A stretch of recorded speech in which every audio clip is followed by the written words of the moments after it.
এই ভিডিওতে ক্লিক করার জন্য থ্যাংক ইউ।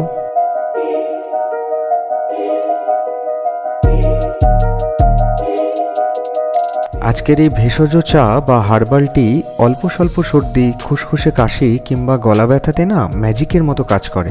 আর সবথেকে ভালো ব্যাপার হলো যত তাড়াতাড়ি এটা তৈরি হয়ে যায় ততটাই সুস্বাদুও হয় এবং ইনস্ট্যান্টলি রিলিফও পাবে। তোমাদের এই রকম কিছু হলে ঝট করে ওষুধ খাওয়ার আগে এই চাটা একবার বানিয়ে খেয়ে দেখতে পারো, ভীষণ উপকার হয়।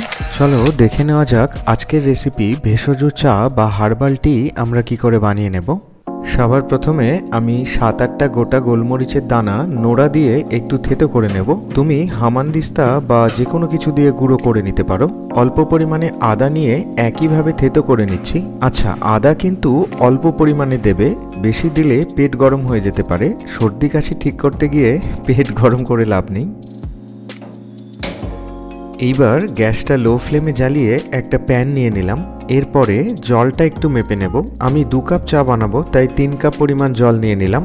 সমস্ত উপকরণ দিয়ে ফোটানোর সময় জল খানিকটা টেনে যায়, সেই কারণে একটু বেশি পরিমাণে নিতে হবে। তুমি খেয়াল রাখবে 1 কাপ পরিমাণ চায়ের জন্য 1.5 কাপ পরিমাণ জল লাগবে।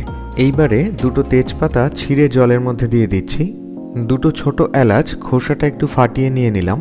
আচ্ছা, লবঙ্গ দেওয়ার সময় খেয়াল রাখবে লবঙ্গের এই ফুলটা যেন ইনট্যাক্ট থাকে। লবঙ্গের ফুলের মধ্যে কিন্তু সবথেকে বেশি ঔষধি গুণ থাকে।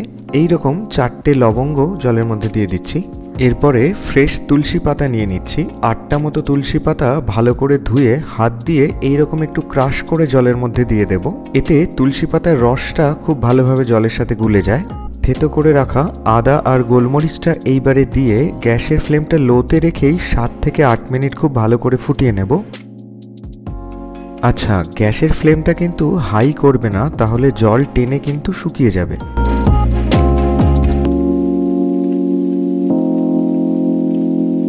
আর হ্যাঁ, আমি উপকরণের যা যা মাপ বললাম সেটা কিন্তু 2 কাপ অনুযায়ী বলেছি। তুমি যত কাপ পরিমাণ বানাবে সেই অনুযায়ী মাপটা একটু দেখে নেবে। 7-8 মিনিট পরে জল খুব ভালো করে ফুটে গিয়ে যখন দেখবে জলের কালারটা এইরকম হলদেটে হয়ে এসছে, তখন এইবার 1/2 টেবিল স্পুন মতো গুটি আর পাতা চা মিশিয়ে আমি চা পাতা দিয়ে দিচ্ছি। তুমি যদি শুধু পাতা চা ব্যবহার করো সেক্ষেত্রে পরিমাণটা একটু বাড়িয়ে নেবে। এরপরে আর বেশি জাল দেওয়ার দরকার নেই, 30-40 সেকেন্ড জাল দিয়েই গ্যাসটা বন্ধ করে দেবে।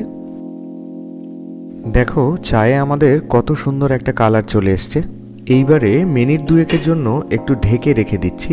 আচ্ছা শোনো, তুমি যদি শুধু আদা দিয়ে লাল চা বানিয়ে খেতে চাও তাহলে এই ভিডিওটা দেখতে পারো। আমি উপরে আই বাটনে লিঙ্কও দিয়ে দিলাম।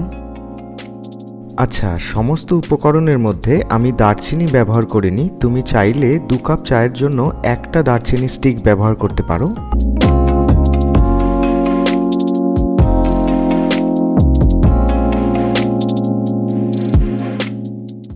2 মিনিট পরে সমস্ত চা কেটলিতে ছেঁকে নিয়ে আমি একটা কাপে করে একদম গরম গরম সার্ভ করে দেব।